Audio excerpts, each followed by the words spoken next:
지금으로부터 25년 전 내가 초등학교 3학년일 때의 이야기다. 당시 내가 살던 곳은 C라는 이름의 마을이었다. 그리고 그해 T라는 동갑내기 여자아이가 전학을 왔다. 무척 밝고 건강한 여자아이였다. 그리고 T는 영감이 강하다 못해 신비롭게까지 느껴질 정도의 힘을 가지고 있었다. 나는 T와 같은 반이었지만 아이들은 T의 영적 능력 같은 그런 이야기는 잘 믿지 않았다. 하지만 T는 그런 건 전혀 신경 쓰지 않은 듯 정말로 건강하고 잘 웃는 밝은 아이였다. 솔직히 나도 그 무렵에는 T를 좋아하고 있었다. T는 마을 변두리에 단독주택에 살고 있었다. 그런데 괴상하게도 그 집 반경 100m에는 다른 집은 한 채도 없었다. 어느 날 T와 친하던 남자아이 한 명이 왜 그런 곳에 사는 거야? 라고 물었다. T는 엄마가 여기 안 살면 나쁜 일이 일어난다고 그랬어 라고 대답했다. 아무래도 T네 엄마도 대단한 힘을 가지고 있는 것 같았다. 그 무렵 우리 집은 부모님이 집을 지을 계획이 잡혀 땅을 찾고 있을 무렵이었다. 그래서 어머니가 T네 근처 땅에 관해 알아보게 되었지만 이상하게도 T네 집 근처는 죄다 현에서 땅을 사들였다는 것이었다. 그리고 현에 문의해봐도 그 땅은 팔 생각이 없다며 거절당했다고 한다. 현에서 보유한 땅에 T네 집 한 채만이 자리 잡고 있는 것이다. T를 좋아하던 남자아이들이 다들 몰려 T네 집에 놀러가고 싶다는 이야기를 꺼냈다. T는 평상시와는 다른 냉정한 얼굴로 위험하니까 절대 안 된다고 거절했다. 하지만 나를 포함해 어떻게든 T네 집에 가보고 싶다는 남자아이들이 있었기에 우리는 마음대로 방과 후에 다 같이 T네 집으로 향했다. 가장 먼저 우리를 놀라게 한 것은 T네 집을 중심으로 크게 철조망이 둘러쳐져 T네 집으로 통하는 길 외에는 모든 길이 막혀 있다는 것이었다. 몰래 T네 집에 가는 게 목적이었기에 T네 집 뒤편으로 돌아가기로 했다. 대략 철조망과 T네 집 중간 정도까지 갔을 때 같이 왔던 남자아이 중 한 명이 비명을 지르며 달리기 시작했다. 그리고 거기 끌려가듯 나를 포함해 다른 아이들도 겁에 질려 도망쳤다. 다들 혼신의 힘을 다해 상처투성이가 되면서도 철조망을 넘어 학교까지 도망쳤다. 겨우 숨을 고른 후 가장 먼저 도망쳤던 녀석에게 이유를 물었다.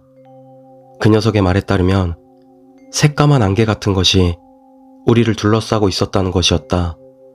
다음날 우리는 학교에서 T에게 어제 있었던 일을 이야기하려 했지만 그보다 먼저 T가 잔뜩 화가 나서 우리에게 소리를 질렀다. 처음으로 본 T의 화난 얼굴이었다.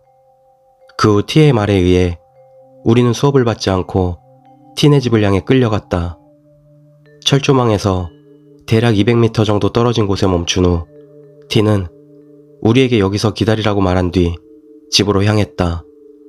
1시간 반 정도 기다렸을까? 여자 한 명이 우리 앞에 다가왔다. T네 엄마였다.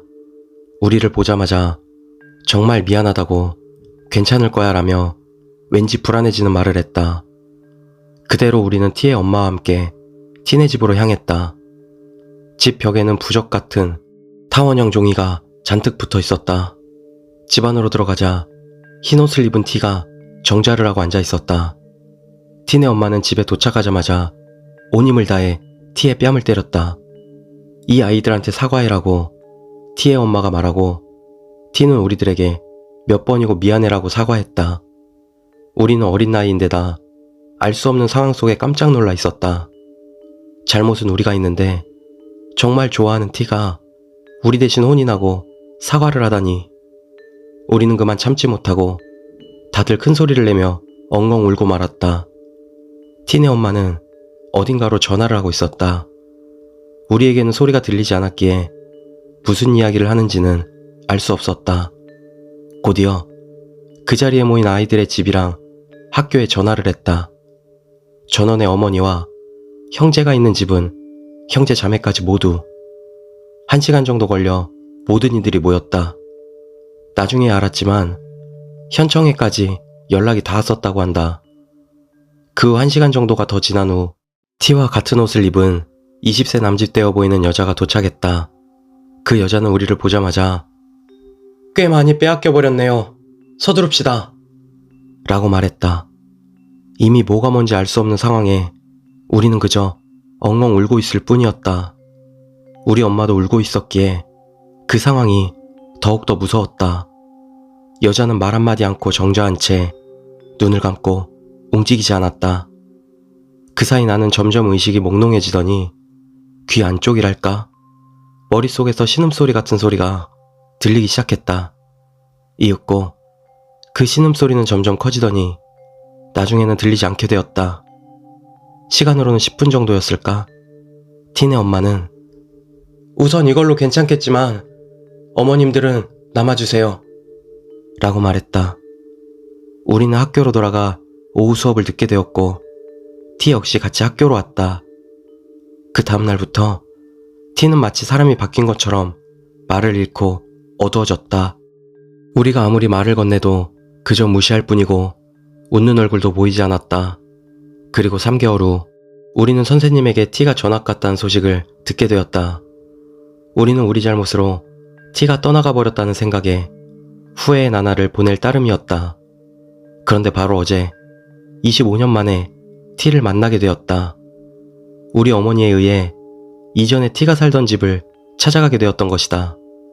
어머니의 말에 따르면 우리를 보내고 어머니들만 남았을 때 티네 어머니가 25년 후 다시금 찾아와야 한다는 말을 전했었다는 것이었다. 그리고 거기서 모든 수수께끼가 풀려나갔다. 일의 시작은 작년 가을 무렵이었다. 갑자기 어머니에게서 전화가 와서는 4월 4일에 꼭 집으로 오라는 것이었다. 거기에 더불어 자세한 설명도 없이 4월 5일까지는 있어야 하니 휴가를 쓰라는 말까지 덧붙였다. 그리고 4월 4일 일을 마친 후 나는 2시간 반이 걸려 집으로 돌아갔다. 왜 돌아오라고 했는지는 말해주지 않으셨다. 4월 5일 아침 4시 반에 어머니가 나를 깨웠다. 어느 정도 예상은 하고 있었지만 어머니가 나를 데리고 간 곳은 역시나 티네 집이었다. 길을 따라 걸어가자 철로 만든 문이 나오고 입구에 정장 차림의 남자가 서 있었다. 어머니가 이름을 말하자 신분증을 요구했다. 겨우 본인 확인이 끝나고 나서야 문을 열고 안으로 안내를 받았다. 그리고 3명의 여자가 어릴 적 보았던 기억이 있는 흰옷을 입고 서 있었다. 누군가 내 이름을 부른다. 첫눈에 바로 알아볼 수 있었다. 티였다. 나는 어떻게든 사과하고 싶은 마음에 곧바로 티에게 달려가 울면서 땅에 무릎을 꿇었다. 그 후 10분도 지나지 않아 그때 그 남자아이들이 죄다 보였다. 다들 생각은 똑같았던지 티를 보자마자 사과를 했다. 무엇보다도 기뻤던 건 티가 옛날처럼 다시 밝은 모습이었던 점이었다. 곧이어 설명이 시작되었다. 나머지 2 여자는 티네 어머니와 25년 전 불죄를 해줬던 그 여자였다. 우리를 부른 이유는 이 토지의 해방과 우리들의 수호 영혼에게 공양을 하기 위해서라는 것이었다.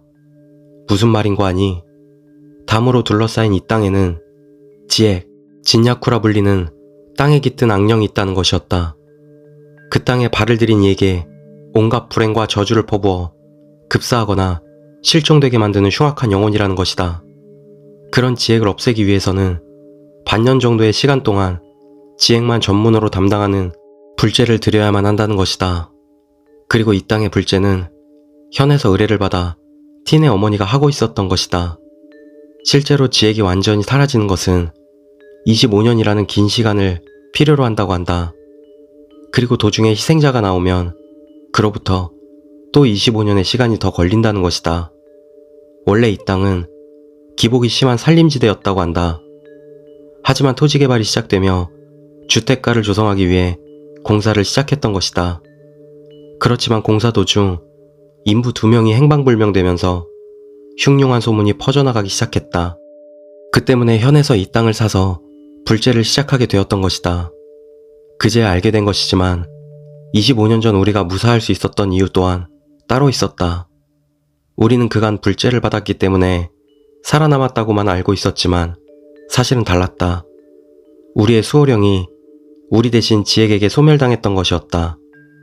25년 전의 불제는 원래대로라면 지액에 의해 해코지 당했어야 할 우리 대신 수호령을 바치기 위한 의식이었던 것이다. 모든 설명이 끝난 후 토지를 지에게서 해방시키는 의식이 거행되었다. 흰 옷을 입은 세 사람이 바닥에 앉아 다리를 펼치고 묵념한다. 뭐라 표현하기는 힘들지만 공기가 변한다고 할까? 지액이 소멸되는 것이 우리에게도 느껴졌다. 곧이어 수호령에 대한 공양이 이어졌다. 이번에는 우리도 정자를 한 채 묵념을 했다. 공양이 끝나면 자연스레 새로운 수호령이 우리를 지켜준다는 것이었다. 모든 일이 끝난 후 우리는 간만에 신나게 떠들어대며 그간 밀린 추억을 되돌아보았다. 예전에 그 일이 있은 후 티는 혹시나 똑같은 일이 또 벌어지지 않을까 하는 생각에 의도적으로 아무와도 이야기하지 않고 교류를 끊었던 것이라 했다. 새삼 그 시절이 떠올라 부끄러우면서도 티가 이전처럼 건강해 보인다는 게 눈물 나도록 고마웠다.